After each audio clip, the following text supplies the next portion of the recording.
በሲዳማ ክልል የ2018 የትምህርት ዘመን ዝግጅትና የመማር ማስተማር መጀመርን በተመለከተ የክልሉ ምክትል ርዕሰ መስተዳድርና የትምህርት ቢሮ ኃላፊ አቶ በየነ በራሳ ከኢዜአ ጋር ቆይታ አድርገዋል። አቶ በየነ በቆይታቸው እንዳሉት በክረምቱ ወቅት ሁሉንም ትምህርት ቤቶች ለትምህርት ስራ ምቹ የማድረግ በቁሳቁስ የማሟላትና የማደራጀት ስራ በትኩረት ሲሰራ ቆይቷል ብለዋል። መላው የክልሉ ማህበረሰብ፣ ሰራተኞች፣ ባለሀብቶችና የትምህርት ባለድርሻ አካላትን በማሳተፍ የትምህርት ንቅናቄ መድረኮችን በማዘጋጀት በእድሳት በጥገናና አዲስ በመገንባት ረገድ በንቃት እንዲሳተፉ መደረጉን ገልጸዋል። በዚህም 78 ቅድመ አንደኛና 4 ሁለተኛ ደረጃ ትምህርት ቤቶች በመንግስትና በማህበረሰቡ ትብብር መገንባት እንደተቻለ ተናግረዋል። ነባር ትምህርት ቤቶች ለትምህርት ስራ ምቹና ሳቢ እንዲሆኑ የማድረግና በግብአት የማሟላት ስራ በክረምቱ ወቅት መጠናቀቁን ገልጸው በዋናነት የመጻሕፍት ተማሪ ጥምርታን ለማመጣጠን በትኩረት መሰራቱንም አስረድተዋል። ከ80% በላይ ትምህርት ቤቶቻችንን ምቹ መማሪያ አካባቢዎች እንዲሆኑ የማድረግ ስራ ሰርተናል። አንደኛው ፈርጅ እሱ ነው፣ ትምህርት ቤቶችን ምቹ ማድረግ። ሌሎቹ ነገሮች የትምህርት ግብዓትን ማሟላት ነው። ከትምህርት ግብዓት መካከል አንዱና ትልቁ ለአዲሱ ዓመት መጻሕፍትን ማቅረብ ነው። መጻሕፍትን ከማቅረብ አንጻር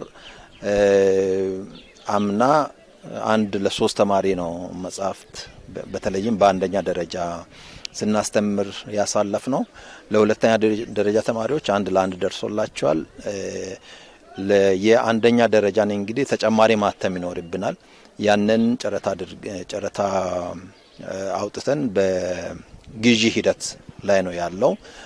አሳተመን ጥምርታውን 1 ለ1 ለማድረግ ዝግጅት እያደረግን ነው ያለነው። በክልሉ የትምህርት ጥራትን ለማረጋገጥ የተጀመሩ ሁሉን አቀፍ ጥረቶች ተጠናክረው መቀጠላቸውን የተናገሩት አቶ በየነ ማህበረሰቡ በቅርበት በመስራት ለዘርፉ የሰጠውን ትኩረት እንዲያጠናክርም አሳስበዋል። የሐዋሳ ታቦር አጠቃላይ ሁለተኛ ደረጃ ትምህርት ቤት ርዕሰ መምህር አቶ ወንዳቸው ውለታ እንዳሉት ትምህርት ቤቱን ለትምህርት ስራ ምቹ የማድረግ ስራ በክረምቱ ወቅት ተጠናቆ ዛሬ የመማር ማስተማር ስራ ተጀምሯል። ቤተ መጻሕፍትን፣ የመማሪያ ክፍሎችን፣ የቤተ ሙከራዎችንና የኮምፒውተር ክፍሎችን የማደስ በቁሳቁስ የማሟላት የተሰበሩትን የመጠገንና በአዲስ የመተካት ስራ መሰራቱንም ጠቁመዋል።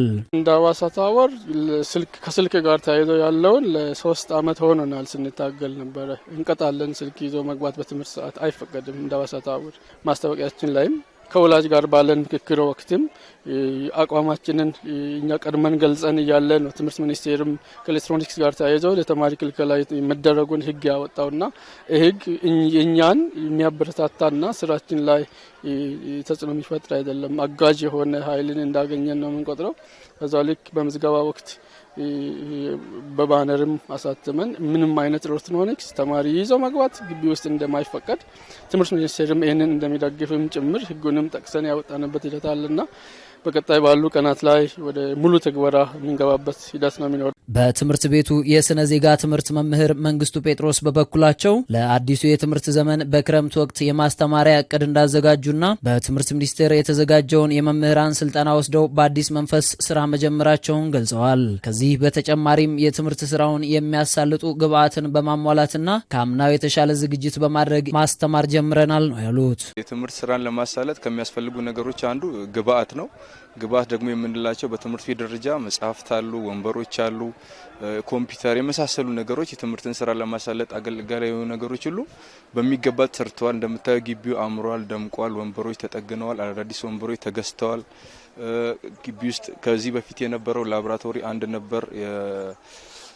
የአይቲ ላብ 2 ተደርጎ የተለያዩ ላቦራቶሪዎች በዛ ደረጃ ተዘጋጅተው ላይብረሪው ክፍት ሆኖ ካምና በብዙ መልኩ የተሻለ የትምህርት ዝግጅት ያደረግንበትን ክረምት አሳልፈን ዛሬ እንግዲህ እኚህን ነገሮች ሁሉ ደግሞ መሰብሰባቸው ብቻ ሳይሆን ወደ ተግባር ለውጦ ውጤት ማምጣት ስለሚፈልግ እነዚህን ተጠቅመን ውጤት ለማምጣት እንግዲህ በጥሩ ዝግጅት ላይ እንዳለን ነው። በትምህርት ቤቱ የ12ኛ ክፍል ተማሪ በረከት በቀለ እንደገለጸችው ትምህርት ቤቱ ታድሶ ምቹ ሆኗል። በክረምት የሐዋሳ ዩኒቨርሲቲ የሰጠውን የማጠናከሪያ ትምህርት ስከታተል ቆይቻለሁ። ዘንድሮ ጥሩ ውጤት ለማምጣት ተዘጋጅቻለሁ ብላለች። እንደ ጅማሬ ያው የ2018 የትምህርት ቤት መክፈቻችን ዛሬ ነውና መስከረም 5 ደስ ብሎኛል። ትምህርት ቤት እዚህ ታቦር በመምጣቴ ብዙ አዳዲስ ነገሮችን አይቻለሁ። ትምህርት ቤቱ ታድሷል።